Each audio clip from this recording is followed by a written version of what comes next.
Okay, welcome everyone. This is our our visioning empathy circle for the creating an empathy-based retreat center at 1964 Canoas, Las Canoas Road in Santa Barbara. And we've been holding a series of these, and this is circle number 9.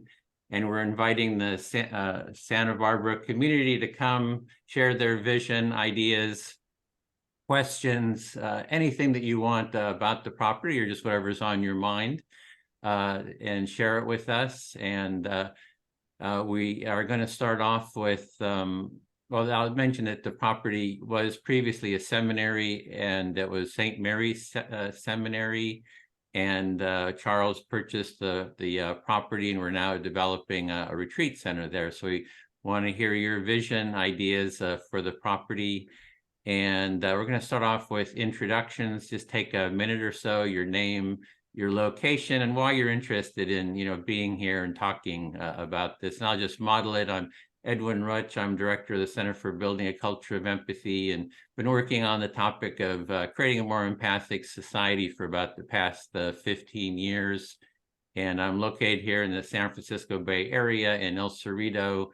Charles called me, several months ago, said, "Hey, I bought a monastery. Do you want to manage it?" So I said, "Well, let me think about it. Let me work my way into it." And I've been working my way into it and kind of really starting to enjoy the whole process. So, Charles, do you want to introduce yourself? My name is Charles Rutsch. Married with 4 children. We live in Carmichael, California, which is right by Sacramento. I bought the property at auction at the end of last year, and it's a goal to turn it into a retreat center. Yeah, thanks, Charles. Brooke? Hi there. My name is Brooke Preston, and I am located in the foothills of Sacramento area, and was invited into this beautiful vision through Charles. I had a all organic live restaurant for 10 years here in this area, and have taught nutrition and how to heal the body naturally, and really looking forward to seeing this develop. I actually was born and halfway raised in Santa Barbara, so it's very near and dear to my heart, and I'm happy to be here and visioning with you all. Great, thanks, Brooke. Ray? Yeah, hi, my name is Ray Sutton. Yeah, I've been in the food business too. I had a vegan, gluten-free baked goods line that was accepted by Whole Foods some while ago. I wanted a restaurant, but my friends who had restaurants said, "Don't have a restaurant," and I took their advice, and I'm pretty glad I didn't have a brick and mortar space. And I'm here representing the Artist Conference Network, and was happy to be introduced to Edwin, and it's good to meet you, Charles, and Brooke, and good to see you, Eric. So yeah, Okay. So my vision for the Artist Conference Network is to have a place to have annual or semi-annual gatherings of artists nationwide in Northern California. I mean, Northern United States or North America. I've been a part of the Artist Conference since 1989. And in 1990, I took on my own project to double the size of the Artist Conference, and I tripled it then. And now we're nationwide. So powerful group and a powerful process for the creative people. Great. So and you've been yeah, bringing a bunch. Oh, sorry. Yeah, you've been go bringing ahead. a bunch of people by too when I was up there. So thanks for bringing all those folks by to check out the space. Yeah, Eric. Hi there. My name's Eric Adler. Nice to sit here with all of you. I'm kind of doing Eric 2.0 right now. Back in 1990, 99 to 2000, I got my master's in agricultural science with an emphasis in ecology I did at Cal Poly. So for this type of community, but at the time I was married and I had 2 young children, and I needed to make a living, and I fell into IT really quickly because I knew how to do it. And 3 years ago, I sold my IT company, and I'm doing 3 things right now, which is that I'm consulting with businesses on how to run more efficiently, businesses and nonprofits, actually. I'm writing a book on ecology, spirituality, and economics. And I'm doing a course at the Soil Food Web on soil regeneration with an emphasis in soil microbiology. And so there's a local nonprofit organization in town called the Terrace Foundation, which has an urban farm. And I've been in charge of composting and soil regeneration there. And I'm just having a blast working with the people in the farm every day. And next week, I'm going to be doing a training with a bunch of the staff on how to analyze the soil microbiological population, which is called the Soil Food Web with the microscope. And so I'm really excited about that. We have our second successful thermolytic compost pile going through. And so excited about that. It can be challenging to get the starting materials right because the temperature has to go through a significant heating phase to kill off the pathogenic organisms. Before we get into the details of it, just a quick introduction. We'll use the empathy circle. You can, share anything you want. It's just kind of why you're here I'm primarily here because empathy has played a huge role in my own life, growing up with 2 mentally ill parents and having to learn about empathy as a way of healing myself. So I'm excited about what's happening here for that reason. Oh, great, thanks. So what we're going to be using is the empathy circle practice. So in the 15 years of, working on creating, a more empathic society, doing all kinds of different projects, I found that active listening, empathic listening, based on the work of Carl Rogers, is sort of one of the best first step gateway practices for sort of learning empathy skills. What we're doing is doing it in a small group with mutual empathic listening. And I got an alarm clock going off up somewhere. There we go. So we're going to be in this empathy circle process. We're going to have one person as the speaker. You're going to select who you're going to listen, who's going to be your listener, and then you speak. Share an idea or two, which is usually about 30 to 45 seconds. Pause. Let your listener reflect back their understanding of what you've said, and then you check: did that person understand me? If they did, you continue what you were saying. If they didn't understand you, you can rephrase it, say it in different words. What you're trying to do is get heard to your satisfaction. Make sure that you feel heard and understood to your satisfaction. So that means you need to pause periodically to get that reflection. As the listener, you're just in your own words, reflecting back, recapping what you heard the speaker say, and then they're going to check, see if they feel heard. And then you continue, and we're going to have 5-minute turns, and I'll keep time, and I might hold up a little sign that says time when your time is up. Finish what you're saying in a sentence or so, get your final reflection, and then the listener becomes the speaker, and they'll select who they're going to speak to, and then we go around that way, using that sort of process for the time allotted, probably about an hour and a half or so, and then we'll have some time for open discussion. If you're kind of going on for quite a bit, if the speaker is going on for a little too long that you think, oh, I'm not going to remember what they're saying, is you can say, oh, can you pause so I can reflect back what I'm hearing? Or I might even hold up a little sign that says, remember to pause, because it gets to be a little bit too much as the speaker goes on and on. So I think hopefully y'all saw the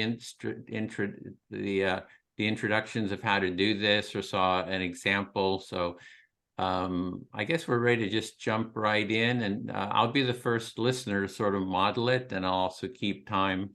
And who would like to? And our topic is, what's your vision for sort of an empathy-based retreat center at the 1964 Las Canoas road, the property up there.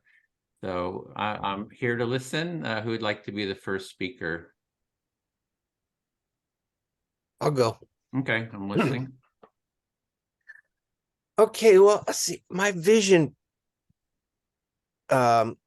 is to have well, historically we have an October shindig for the Artist Conference Network, and we have 20 to 30 people come from all over, and it's a working workshop. It's a workshop for the artists, and we have a structure to inspire creativity, and we have practices and a lot of fun, and we have this mask making part of the weekend. So let me You wanna reflect reflect? that. Yeah, yeah. Yeah. So you have a yearly conference in October with your artist community, and I think you're sort of imagining maybe holding it there, and that you do mask making. It's a real shindig. I think you said about 30 people come to it. Correct. Yes. Thank you. Yes. And let's see, what else can I tell you? The space is very inspiring and beautiful, and I think it would benefit the artists to be up there. It would be 2 nights, and like Friday, Saturday, and Sunday. And we would hopefully be able to use the kitchen. And yeah, I think what I've seen so far is we got one set of buildings that are really clean and updated, and they're not they don't seem ready to be slept in. There's no real beds yet or anything like that. So you're imagining holding this conference or community group there. It's a 3-day event, and you're just recounting. Oh, you actually would like to use the kitchen, and you're just indicating that the beds, it hasn't been furnished. That one wing hasn't been furnished yet. Needs Right. Yeah. And then I think the last part is I can create a proposal, since we haven't had anyone up there yet, and pass it by you and see what you think, get your feedback, and find out what you guys need to have 20 to 30 people there. Yeah, so you want to put together a proposal for that event and run it by us and see what it would take to be able to host 25, 30 people there. Yeah, thank you. And you can, if you're done, you can just say, I feel fully heard or something like that. Just indicate you're complete, and unless you Yeah, have good. more. I'm complete. I feel Okay. fully heard. Thank Great. you. I'll speak to Charleston. Okay. Yeah, I love the idea of artists coming up there. My partner Joan, she really loves the arts, and one of her first ideas was maybe use the space for open studios. Art. I don't know if they have open studios here in the Bay Area. And then she just brought up the idea of having open studio space there for artists. So you like the idea of having artists there, and your partner Joan has the idea of having an open studio there, which you can explain what that is. Yeah, so open studios is artists, every year they open their studios and they put their artwork up for sale. And this maybe the dining room and the multi-purpose room could be set up for artists to put up their work there, so people could come up, view the work, and it'd be they could purchase it too, and the artists could be there to make sell their work. And it's one day of the year, and then it's like a whole community-wide event. So an open studio is where the artists display their work.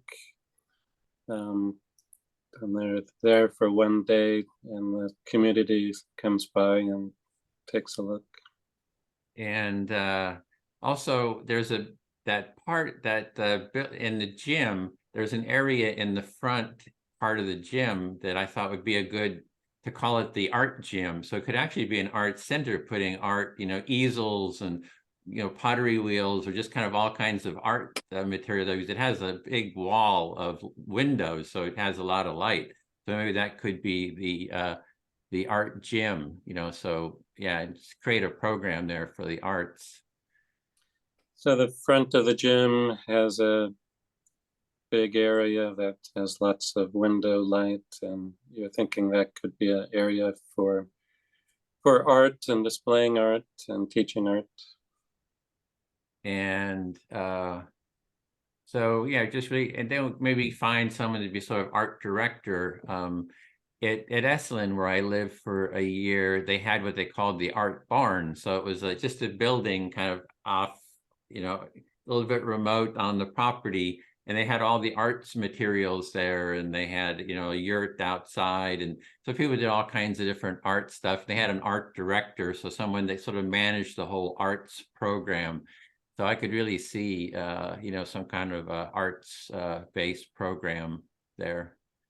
So you spent time at Esalen, where they have an art director and an area for that, and teaching art. And yeah, and then people can come, and we did mass and all the Ray's talking about. So you just do have all the supplies, art supplies there. So yeah, it seems like it would be that would be a great thing for the community to have sort of that available, and to have workshops. And in one of the other circles that we did, someone was a muralist, so he was all like excited about doing murals, and we had talked about the walls look very institutional, that maybe there could be some murals on some of those big brick walls.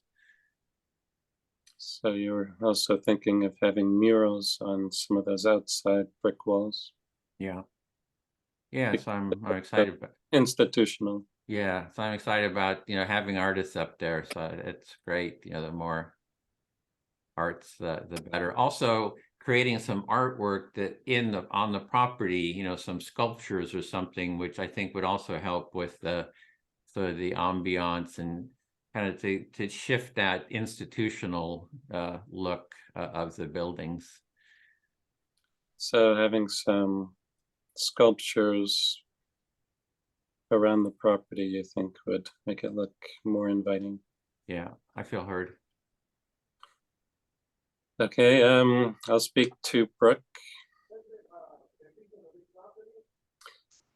Okay, I'm listening. So I've known Brooke for a while. We're Facebook friends. When she had her restaurant, I went there and took some raw food cooking classes. You can reflect that. So you have known me through my former restaurant. You took cooking classes. You had food from there, and that's how we know each other. Yeah, so I thought having at least that raw food aspect might be very attractive to people in Santa Barbara. So that's why I contacted you. So you got in touch with me because you felt that the raw food aspect would potentially really benefit the people in the area, or in the Santa Barbara area.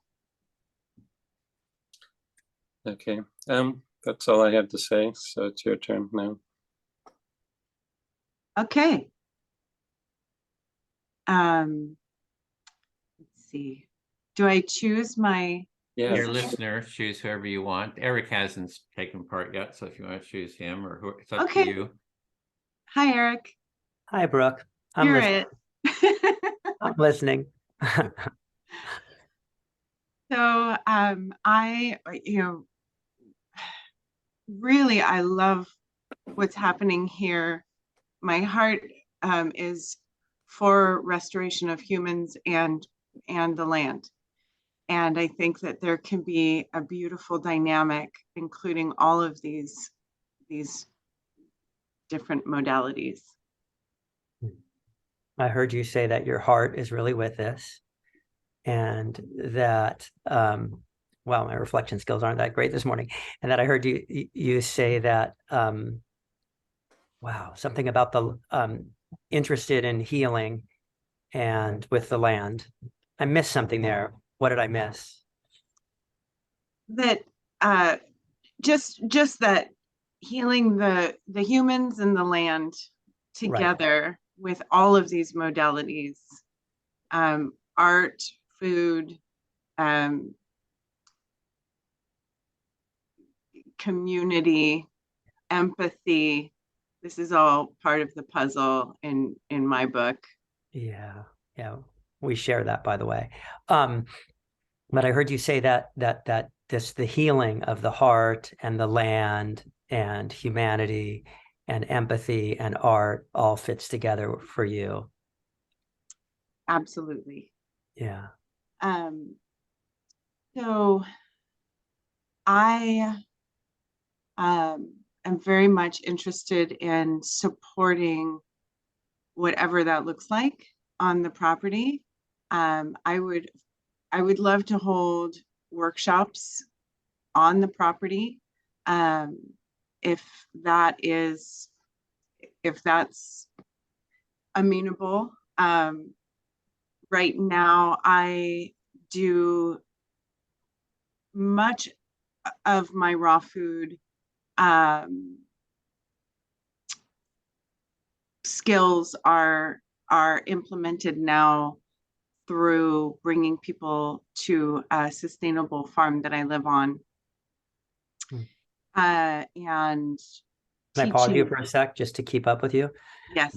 That I heard you say that you're interested in supporting whatever happens there, that you'd like to do some workshops there, that you'd like to bring raw food, introducing raw food workshops there, and right now you're doing it on a sustainable farm that you're living on.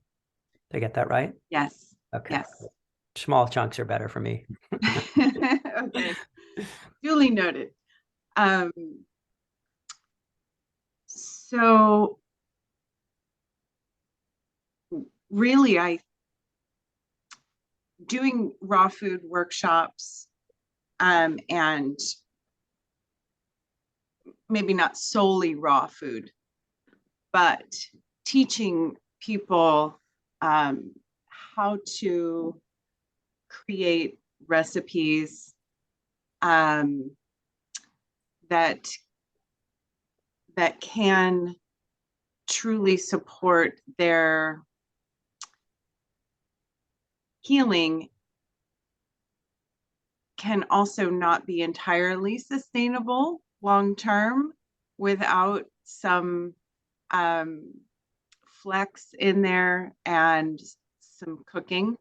And so now I do teach more of, if you have a cancer diagnosis or an autoimmune diagnosis, Can I pause you for a sec just to, Sure. I want to catch up on that.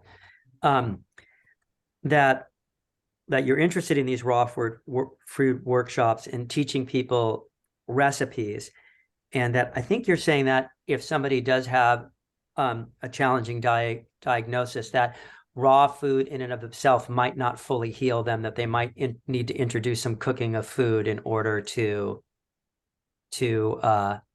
sustain their well-being. Did I get that right? Not quite, but I probably didn't explain that very well. So at different, everybody's at a different place.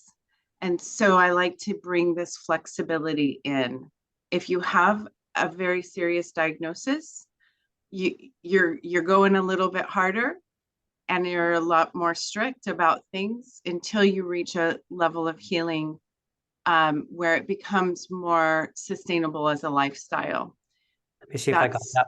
Can I see if I got that part? Yes. That if somebody does have a more challenging diagnosis, that their course for healing might have to be more strict than somebody who might generally be well. How am I Correct. doing? Okay, great. And that's, Apparently you're at Perfect. close to 5 minutes. So Yeah. Okay. how much time does she have? no, Is she that was it. I just held this time up. That was it for time. okay? I'm feeling like, So select your listener. well, but before we do that, can we just give maybe Brooke a chance to sum up if she wants to, or no? It'll come around again when Oh. her next 5 minutes, she can continue. Oh, So gotcha. Thank you for that. we're So- going for an hour and a half, so it'll come around multiple times. Oh, gotcha. Thank you for that. Felt like it was on a cliffhanger for her. Well, I'll pick Ray, since he hasn't done the listening yet. I think the first thing that I want to say is that I'm feeling a lot of synergy between Brooke and I, in the sense that I'm a big proponent of healthy eating, and healthy soils are necessary for healthy food. Yeah. So you feel synergy with Brooke, and with the proponent of healthy eating and healthy soils. And what else did you say? Yeah, I was attempting to communicate that in order for food to be healthy and have its full nutritional component, it must be grown in healthy soil. There's no other way. Right. So in order for us to have healthy foods, it's got to come from healthy soils. No other way. And my passion is about developing healthy soils. Yes, and I know your passion is about healthy soils and teaching and getting healthy soils. Yeah, and my passion is twofold in that way. I mean, the first is that I want to develop healthy soils because I want people to eat healthy, because I believe that almost all disease could be cured through. Today, I'm starting to believe that healthy diets can cure almost anything. Regenerate the gut biome and you can cure anything. That's where I'm landing. Yeah, got it. So your second fold is developing healthy soils so that we eat healthy, because you believe that healthy soils create healthy foods, which create a healthy microbiome that can heal anything. Yeah. And my second real passion is about regenerating our habitats that are around that just as an example, that if we were to cure a lot of the soil degradation processes that we have just locally in Santa Barbara, rivers that are only running annually, I believe that they could start running perennial again. Wow. Yeah. So you believe that regenerating our soil, specifically in Santa Barbara, could somehow impact our water flow so that it's running perennially, not just annually. Yeah.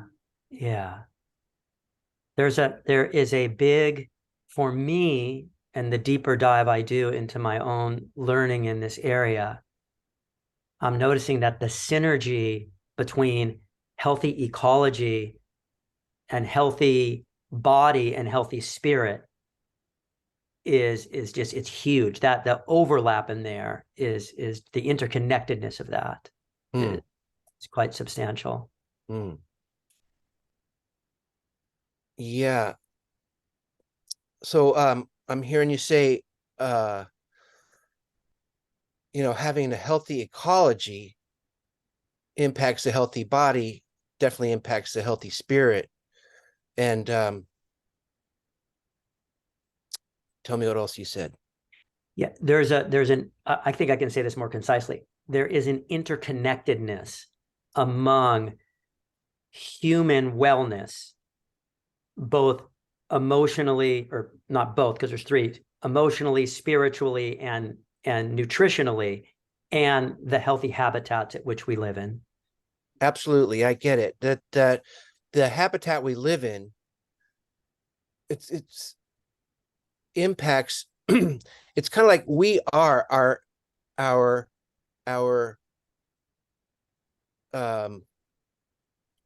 we are our ecology, our local ecology. I am no different than the dirt that I stand on, in a way, right? So I get that the health of our soil and our ecology impacts, and it just speaks to who I am with my body, my spirit. I am the same as the ecology I live in. So I see you wanting to impact the health of that all around. It's funny, I didn't exactly say that, but that is a belief that I do have. I got that. And I I know we've got it. had conversations outside of this, so. Yes, yeah. Edwin, where am I on time? Your time just ended, so that was Perfect. time. So you're up, Ray. I'm 5 up. minutes. Thank you. How about I speak to Brooke? I'm listening. Hi, Brooke. Let's see, what do I want to share? So I'm in my studio, and I have a teaching kitchen in here, which hasn't had a class in it for 3 years. And I used to have gatherings. We used to cook together, and then right behind me is the table that I made. And I miss gatherings, and I miss my community that way. So you are in your studio, which is also your teaching kitchen, and you have traditionally had gatherings there where you cooked together, and that hasn't been the case for the last 3 years, and you miss that gathering. Yes, I miss my community gathering. Yeah, so I'm really about community and food, and it's a childhood memory where I used to be with my family every Friday night at my grandma's house, where she cooked Syrian food. Years and years of that. So you're remembering the beautiful experiences with your family on Friday nights, where your grandmother cooked Syrian food. Right, exactly. Yeah. And so that calls to me to be that and provide that. Have gatherings, weekly gatherings where we cook together, eat together. So that is calling to you to build that community back, or bring that community back for connection time around food weekly. Absolutely, yeah. So my vision for another vision for the space, the property, is possibly community monthly, or I don't know, community meals where we actually cook together and eat together and bring in some money that way. So your vision there is to also bring community to the center, and potentially have that be a time to bring money into, or income into, the center as well. Absolutely. Yeah. Got lots of space, and it's an awesome kitchen. Incredible kitchen. Wow. My dream kitchen. It's an incredible space and an amazing kitchen. Gosh, I can't wait to see it. Yeah. You'll love it. I know you would. Yeah. I'm complete. Thank you. Thank you, Brooke. All right. I can go again. Yep. Just kind of finish my, Well, select your listener first. oh, First select step. my listener. Okay. First Edwin, step. Okay, I'm can you be listening. my listener? Yes. All right. So what I see is really like there's a full menu of what's available here in this space. Currently, I am starting a workshop, a 6-week workshop on healing cancer. So things like that certainly would be amazing space to hold people and bring them in for a time and support them in learning how to be sustainable in that way. So I hear you're doing a workshop on supporting people with cancer. You see that would be this would be an amazing space for holding longer term workshops around that. Yes. And then also just teaching people how to live a very clean, sustainable, connected life with their food. So you see that it's a way of really teaching people how to live a clean, sustainable life. So it's a whole kind of a way of being, maybe lifestyle, to teach that. Exactly. Yeah. So I'm not in the Santa Barbara area, but would love to be there, as often as possible, and really open up that community, especially with so much energy around also really looking at regenerating that land and bringing food to that land. Yes, so I'm hearing that you don't live there, but you could come there and not only bring food, cooking to that, but really to regenerate the land, to bring sort of regenerative gardening, farming to the space. I took environmental horticulture at Santa Barbara City College way back. And I would, there seems to be a disconnect with the students that I've had in the past years. They may get excited and start a garden for themselves, but then get lost and don't know how to even utilize the bounty of what they have. So that seems like there's a lot of synergy there where people could actually learn how to create their own food source and bring it into the kitchen. And how do we preserve, how do we make beautiful, delightful food with that? So you had actually studied horticulture in Santa Barbara, and you found that students get excited about that, but then they create maybe a garden and then they don't quite know what to do with it. And you're seeing that at the center, we can grow the food and then be using it as well, sort of make that growing and community sort of connection. Yes. And in that, even teaching the way in which our microbiome is a direct reflection of the soil's microbiome. Wow, what a partnership. So showing how our microbiome and the soil's microbiome are sort of in a partnership with each other, are related to each other, and like, wow, just to be able to make that connection for people is exciting to you.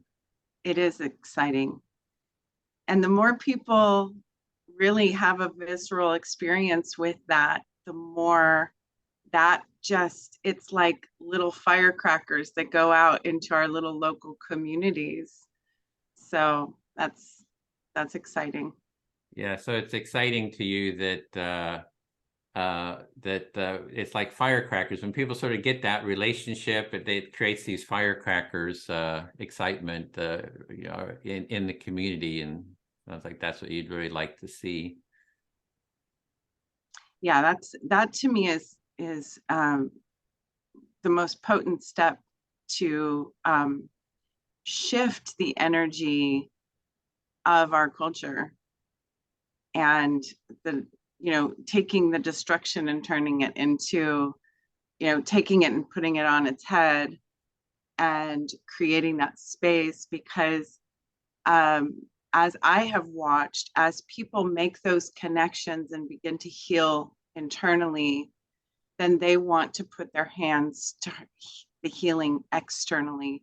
And empathy is such a beautiful, huge piece of that.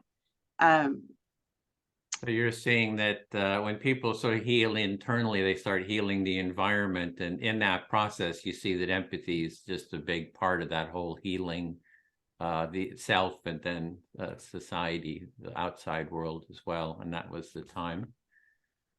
And let's see, I was going to choose, see, I'm closing the window, gardener, leaf blower right outside my window. Okay, that's where Eric is closing his window. I guess I'll speak. Oh, there's Eric. I didn't want to speak to you. So if you feel ready, Eric, I'll I did. I could hear some of that. I was trying to Okay. get windows closed because of the leaf blower. Okay, well, I'll speak to you then. I'll hit the start. Yeah, in terms of that healing, I would say also for personal growth, I do see what we're doing here with empathy as sort of a foundational practice. And that's why I'm trying to get the center started with these empathy circles. But I see this as a really foundational practice for the healing and growth that Brooke was talking about. Yeah. So I heard you say that Brooke's content about personal growth has a strong foundation in healing. Yeah. With And what's you- going on at with what's going on at the Empathy Center. Yeah, and you had talked about your relationship with your family before, and the struggles, and a lot of the struggles in the families is all the family members don't listen to each other, right? They don't give time and space for other family members. So to have family empathy circles, I think would have been very healing for all the issues you were talking about, Eric. Yeah, and you heard me say that I grew up in a challenging household, and that in families, often people are talking without listening, and so you feel some I think passion. I'm not sure what you said about holding family healing circles, so that there's listening when there is speaking. So the empathy circle is really the foundation practice. If you do any sort of mediation training, getting all the participants to listen to each other is almost about 80% of the process. And so what we're doing, this process, what we're doing right now is really effective in conflict mediation. We've done a lot of conflict mediation with the political left and right. Let me pause you a little bit. I'm Okay, not sure. Sorry about that. No. That this process that we're doing now is really the bulk of the work. Getting people to sit down and listen to each other is the foundation for almost everything that happens.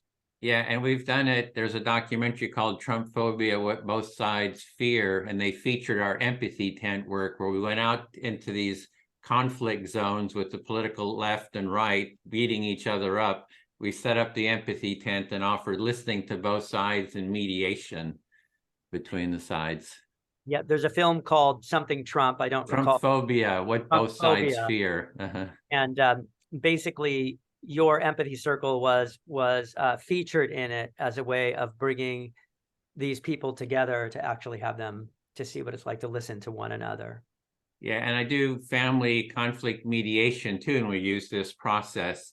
So the thing is you don't want to wait until there's a conflict and then do the process. You want to do this process from the get-go so everyone learns it. So when there is a conflict, we have the tools for dealing with the conflict.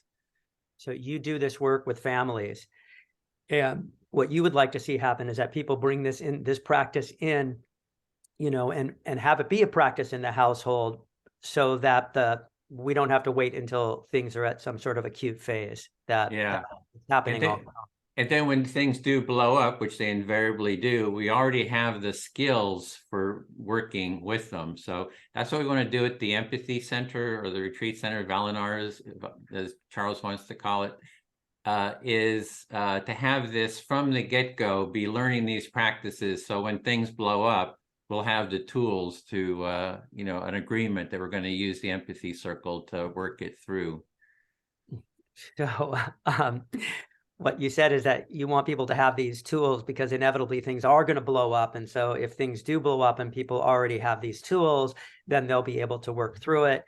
I think I heard you say that Charles, you want to call this Valinars. Did I get that name? Yeah, that's it. So we're still kind of working on the name issue. Yeah. So the nonprofit is the Empathy Center, but yeah, we're trying to get the domain name and stuff is kind of an issue there. So there's kind of, or the naming, we're still a little vague, but we're calling different parts. So I heard you say that you're not sure where you're going with the name yet, but you're thinking about the nonprofit center being Valinars, and you're searching for a domain, but you're still kind of in process around all of it. The space could be maybe Valinar or whatever, and then the nonprofit is more the Empathy Center that runs it. Oh, the space is going to be called Valinars, but Maybe. there's going to be a nonprofit center called Empathy Center. I'm getting That's it. You got it. But it's all there's domain name issues and everything. So we got to work that out still. Yeah. Gotta work that out. Yeah, and I feel fully heard. That was my time too. Okay, great. Well, I'll speak to you, Charles, then. How does that sound? Okay. So this feels super vulnerable for me, actually. I'm just going to pause there and take a breath. Okay, so this feels super vulnerable to you. I have this powerful passion around a management process called holistic management.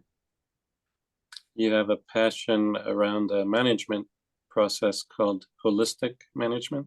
Yeah, it was developed by a wildlife biologist by the name of Alan Savory. It was developed by a wildlife biologist. His name is Alan Savory, who has, through this process, has shown people who are managing both biological entities like ranches and businesses and nonprofits how to basically use their passions as a way of governing an organization so that it is financially viable and the people working within it are happy. So he shows people from systems, from like ranches to nonprofits or businesses, how to manage it so that it's profitable and so that the people working in it are happy. Yeah, and the other part of that, which is really important, is that it's based on their values and their passions. So that's the driving force behind everything happening. So it's based on the values and passions of the people involved. Yeah. And I think the one thing that I would like to add to all of this is that I think the thing that brings me the most excitement about the process of holistic management is that I think there's something around 50 million hectares worldwide currently being managed under holistic management. And the land that is under management with that is actually being demonstrated to being regenerated. So there's about 50 million hectares around the world being managed in this way, and it's being demonstrated to being rejuvenated. Yeah, regenerated. The soil is being regenerated, actually. The biological communities are being regenerated. Yeah, the soil and the biological community is being regenerated. And furthermore, nonprofit organizations that have decided to use this management process are seeing better results because they're actually achieving what they desire to achieve. And so businesses and organizations that use this process have a better outcomes, and they're accomplishing what they want to accomplish. Yeah. And the part that feels vulnerable is that I would like to enroll Edwin and you into sitting down with me for a meeting and going through how this works. I'll pause there. So you would like to have Edwin and I sit down with a meeting with you and explain how the process works? And I think the reason that I feel so passionate about this is that the process of learning self-empathy and self-compassion was really a huge component in me climbing out of being depressed for probably the first 40 years of my life. So learning self-empathy and compassion was very important for you to coming out of the depression that you were in for the first 40 years of your life. Yeah. Yeah. And so I'm feeling I'm feeling some like desire to see this empathy center really be successful. So you have a desire to see the empathy center be really successful. Yeah. I feel complete. Thank you for listening. Okay. Does anybody want to speak next? I'll talk to anybody. Okay, I'll talk to Ray. So when I first bought the center, I was thinking of like marriage retreats, men's and women's retreats, things like that. And I think that may be a part of it. There will probably be unused time, but I like all of these different ideas.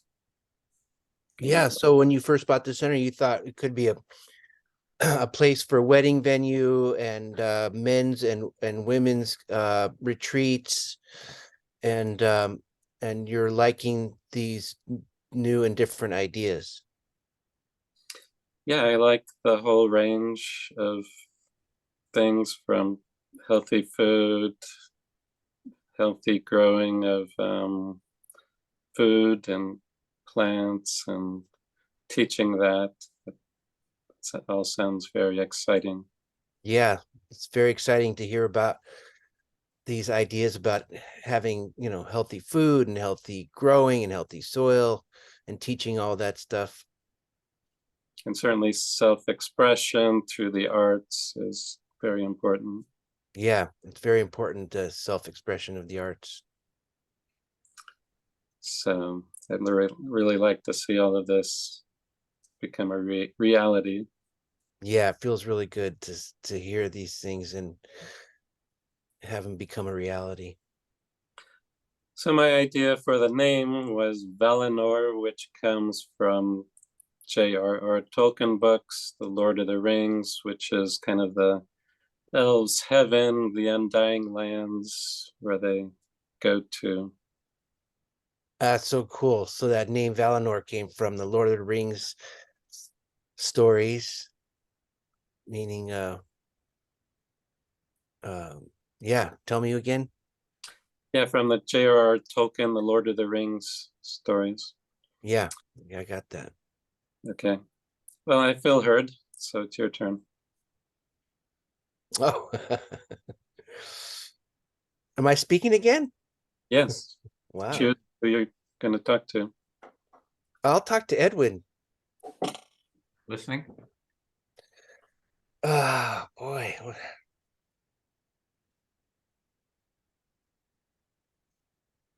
Well, let's see.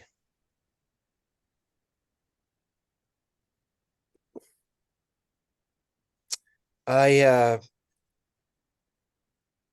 let's see. I was in my early 20s. I was a student of John Gray, and I did learn. He didn't call it empathic listening then, but it was reflective listening or mirroring.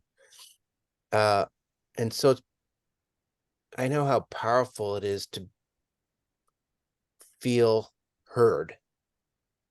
So in your 20s, you were a student of John Gray's, and he did reflective listening, active listening. And just from that experience, you know how powerful it is To be heard, yes. to be heard. Yeah, how powerful it is to be heard. Yes. And I'm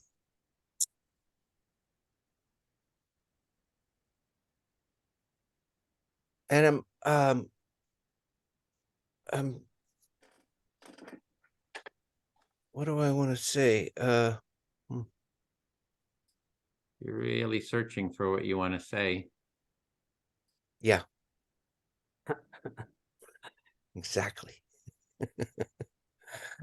Um,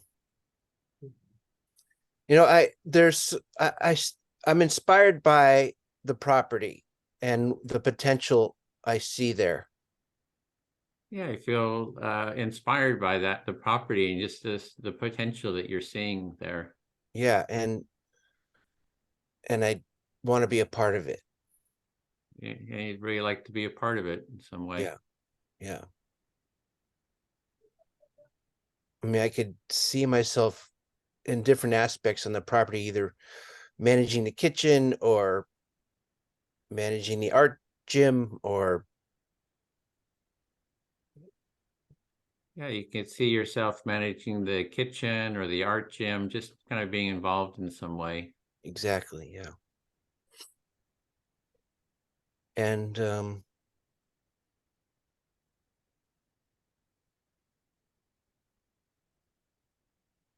I'm complete. You're complete. Yep. So reset. So I'll speak to Brooke. Yeah, I love these visioning circles, just as a way to, connect with the community. This today is the for the Santa Barbara community. And then on Saturdays, we have an open one for kind of the whole world to just kind of brainstorm. So you're saying that you love these times where we can really share vision. This one is really about Santa Barbara community. The ones on Saturday are more open to people from all over. Yeah, exactly. And I'm imagining it's sort of being an ongoing visioning, that periodically, or we're actually doing them. We do these every couple of weeks, and then the Saturday ones is every week. So it's a way to sort of connect with people. It's an open space to just constantly sort of envision what to do with the space and to get people involved in the space too. So you're seeing, this really being the continual refining and adjusting with the vision of the space and what the community wants to bring and create and receive from this space, perhaps. Yeah, and it's also a way for the community to sort of connect with us too. It's like an open door. Like, because anybody, pretty much can come join and share your ideas, create proposals. But we're sort of setting the tone around empathy, and it's that what Ray was saying. It's powerful to be heard, and sort of setting the tone that everyone gets heard. And has a voice, can say whatever they want, and that they'll get heard too. So this is also such a great community connection point where it's like anyone can hop on, share their vision, share their ideas, say anything, and know that they'll be heard. Yeah, it's So, total free speech. foundation. It's like total free speech. Say anything, ask any questions, like any emotion is totally fine and welcome. So anybody can say anything, any emotion is fine, everything is welcome here. And those previous projects that they tried to hold at the space there, and those community uproar. So this is like, hey, if you got some complaint, come here and voice it. It's like an open door. So we invite any concerns, to come and share it with us, and it will be heard. So as a foundational kind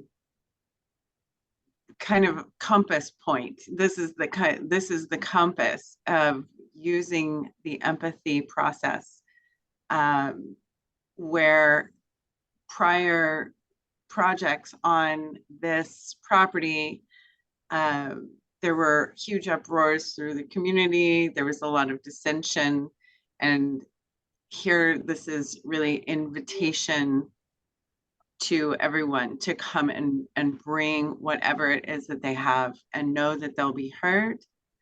And Yeah, and we safe can talk space. about, we might not agree, but at least you get heard and we'll have a discussion about it. So, if you want to reflect that last part. So, you know, we can maybe not, we might not agree, but everyone gets the chance to be heard. Yeah, and I also love the ideas that sort of percolate, you know, the kitchen, gardening, ecology, you know, the food, because we had a permaculture group up there doing a site assessment, so for permaculture, so pretty excited about that. So also just the ideas and just fresh ideas always coming, and you're really excited to see the results of the permaculture group that came up and really took an assessment of the land. Yep, that's my time, so I feel fully heard. Thanks, Brooke. Shall we just open it up to a general discussion? I don't hear you, Edwin. Can we do one more round with everybody because and then open it up? Okay. Just, yeah, Brooke. All right. I am choosing Ray to listen. So I am really looking forward to coming to the retreat center first week of May. I'll be in the area and would love to connect there with whomever is there and just you know, meet in person. And I'm very excited to see the space. Yeah, so it's very exciting to want to see the space. So like maybe the first week of May you'll be at the retreat center and meet up with whoever can meet up. Yes. So I had, you know, really hearing Edwin speak about, you know, anyone can bring proposal. You know, in my mind, I'm brewing some proposal energy offerings for that space. And I'm very used to taking spaces that really need some zhuzhing to warm up the space and create that atmosphere that I think that you're trying to cultivate. I would love to just be on site and kind of idea around that and share that at a subsequent meetup.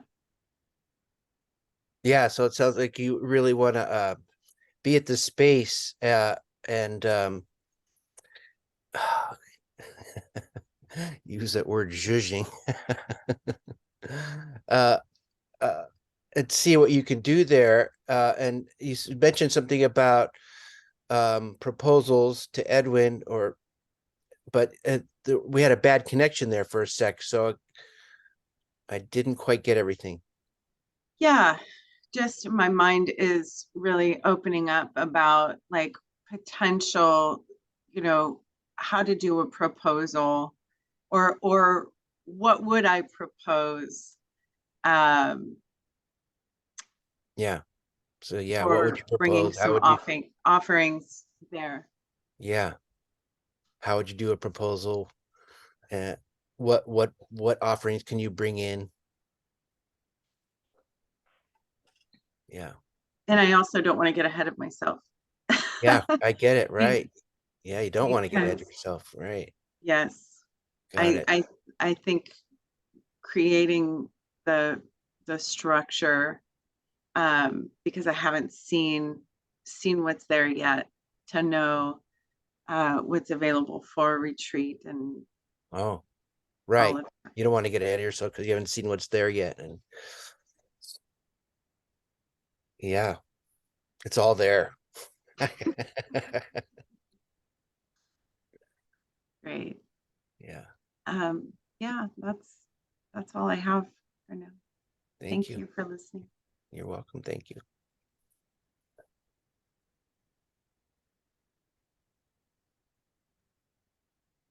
I'm open to a general Open forum.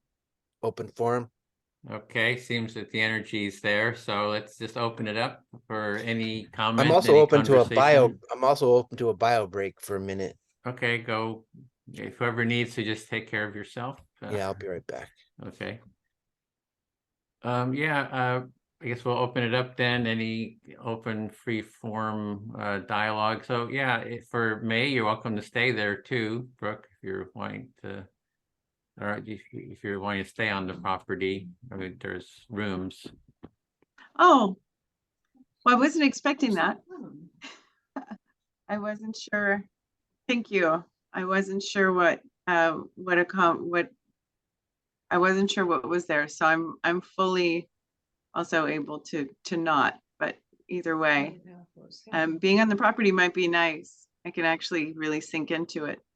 Mhm. Yeah, Charles just got one bedroom set. I'm not quite sure we haven't opened it up yet. Did I freeze? You are frozen. Yeah, Okay. we hear you though. Oh, there you go. You sometimes you sort of break up, but then we do hear Okay. you. So I just wasn't. Let me stop my. Yeah, your video, maybe for bandwidth issue, if you stop it, that might be good. Me. Yeah, if you just turn off the video.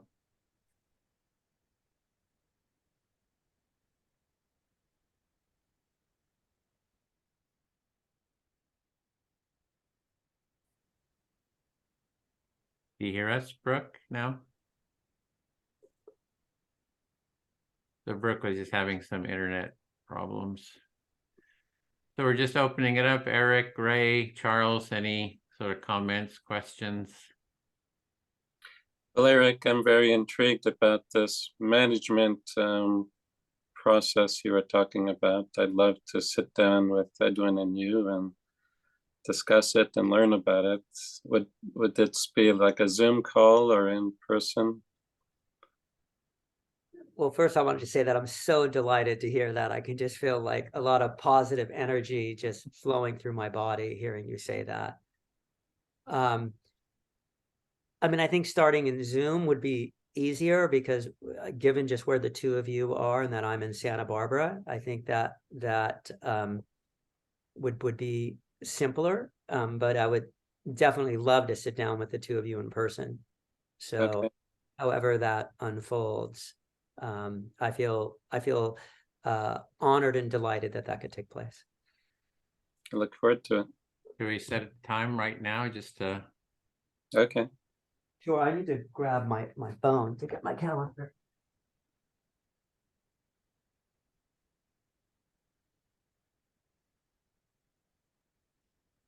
Grab my iPad since, oh, I'm sitting in front of my computer, which has a calendar on it. How silly.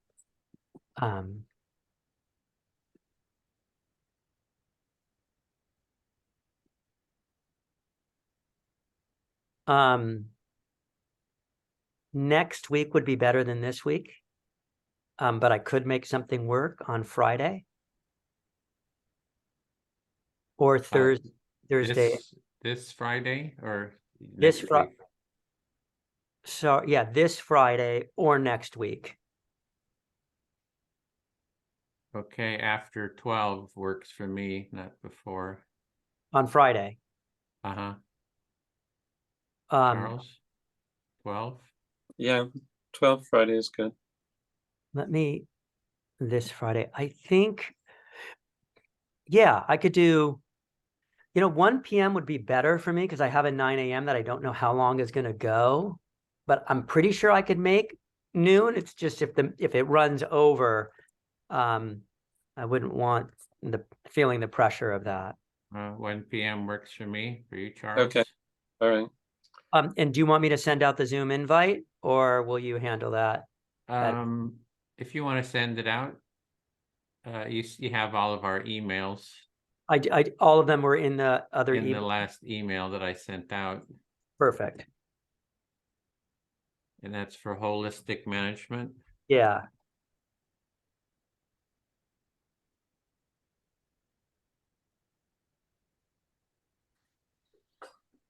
Well, I just connected with Rocco Bellic. He did some documentaries. He did one. It actually won an Oscar and a documentary, and he did one on happiness. And I just got in contact with him. He lives in LA, and he suggested showing the movie at the center. So gave me the idea of holding some film nights there, maybe in the chapel or the gym. So just Great wanted to idea. I just thought that'd be a great way to get the community together. Plus I did an interview of him he did this documentary on happiness, and it's basically social connection fosters happiness. So, and empathy is core to social connection. So anyway, that was another idea, was showing films there. Great idea. And he was interested in coming to be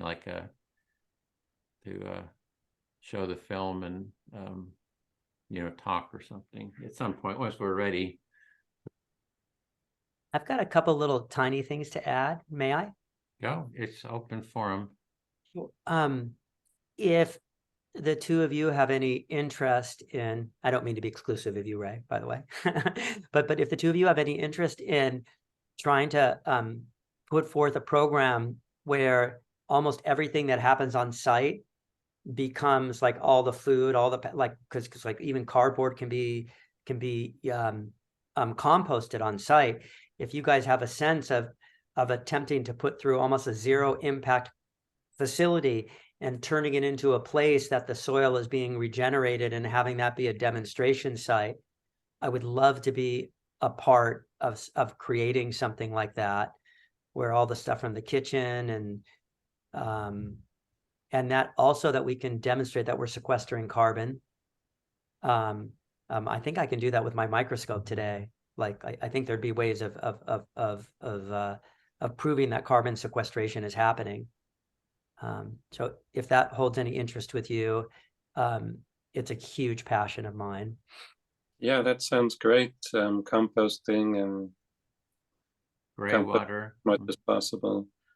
When we renovate the dormitory, where we're thinking of using the gray water for irrigation.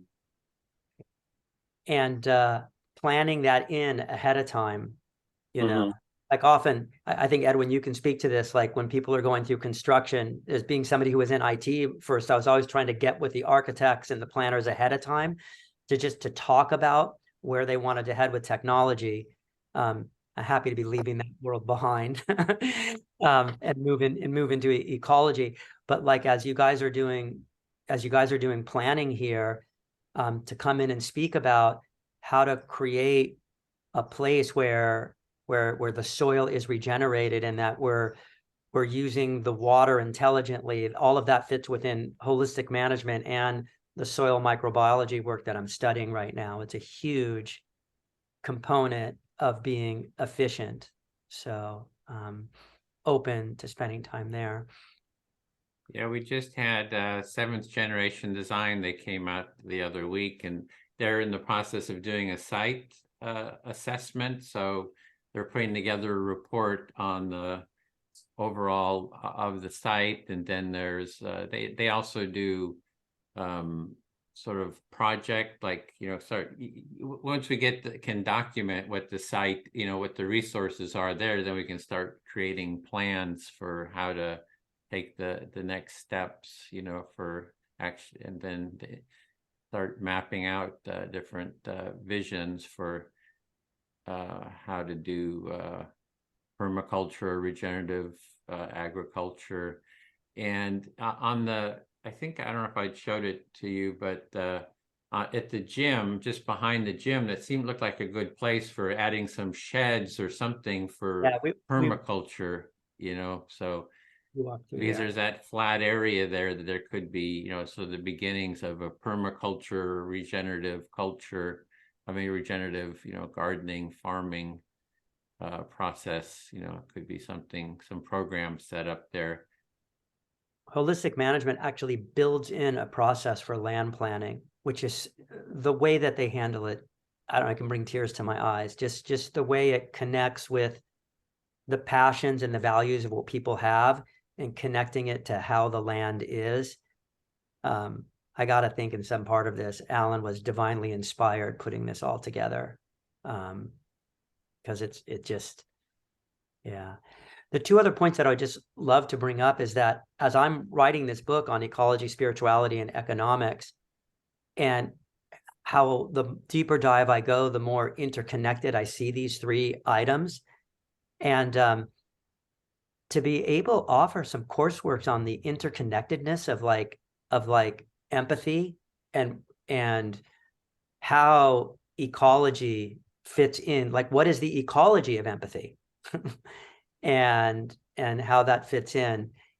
And the final thing I'd just like to say, that if you were looking for someone to be the director of education there's some part of me that hearing Ray talk about running the art and running the kitchen, that anyway, it just popped into my head that how much joy I would have in playing a role in that. So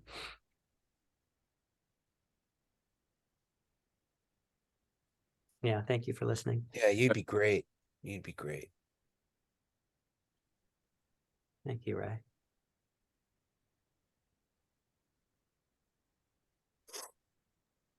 What are your guys' thoughts? Well, Ray, you said you had a food line that was bought by Whole Foods. Can you tell me more about that? I had I was gluten-free since 1999 for like 17 years. So I created a gluten-free vegan pastry company, and I had a mentor who was also already doing a vegan baking. He has a vegan baking company, and his products nationwide and in all the Trader Joe's and other places. And so he didn't have anything gluten-free, but that was my focus. So I did a lot of research and development for about a year with my mentor, and I brought my cookies to Whole Foods, and they loved them. So I went through the process to be accepted by Whole Foods, and then discovered, so that was in the Santa Barbara area. And then in this area, there's 9 Whole Foods. And then Los Angeles heard about my product, and they called me, and they wanted to add another 24 stores. And so ended up, I was too small of an operation to supply, and I didn't have the backing for big production. So it never went through. I wasn't able to fulfill. But I have a great product, and I, still have my recipe book, and I could actually publish it. Actually, it's quite brilliant. Well, I never knew that. And also, wow, they were interested so much that you didn't have the infrastructure to. No, I didn't have it right. Yeah. Wow. That's a cool. So part of it's a dream come true, and I didn't have the resources to fulfill. Yeah. Well, Ray, kitchens, what do you think needs to be done in the kitchen to bring it up to, if there's I know, I just code just or need whatever? I think code is there. I think it's an impeccable kitchen. We just have to have everything work. We just got to go through, we might have to replace some switches or I don't know, but we had that little fan issue last week and we didn't resolve that. We tried. That's my test to see who's competent. I say, here's this problem. Nobody solved that fan issue. I mean, And and they're switching. Your know. friend, what was his Carl, he he's was up he's there. an He was a expert. screwdriver trying to take the thing apart. He couldn't figure it out. No, It's almost like the test. If the litmus test, the litmus test, if you can figure that out, you're like the genius, right? So nobody can figure it out because it looks like maybe because of when they rewired, they put in lights and stuff into the other buildings, into the other parts. Yeah. That maybe they redid the circuit breaker because the circuit breaker doesn't work to turn off No, there's no circuit for that. and it's couldn't just going find it. on and on. And then the light switch was not working well Right, we have either. to replace some switches, yeah. So But the kitchen itself, I mean, I haven't tested any. I mean, it looks great, and it's but like we got to see if everything works. Is all that's there. That's all. is there something about the health inspection or something that if you serve people with it, you gotta have a certificate of inspection or anything? Yeah, I would have. It's the FDA would have to come in and just walk around and see that it's all working. And I've done that before with when I had the cookie company. The kitchen I was renting, the FDA would come in, say, "Yep, this is approved. Go ahead." I don't think you mean the FDA. Don't you mean the county? Oh FDA. no, I mean the Food and Drug Administration. Really? Yeah. Wow. Yeah, and my label had to be perfect. I couldn't put organic on there until I had to get a whole trail of, where the product comes from. Is it certified? And it costs money to put the word organic on my label. I mean, it was quite a lesson. I could teach anybody now how to get food into the market. Lab tests, it's just deep. Anyway, yeah. So it's just a phone call, and I'm making an appointment, and I could help with that.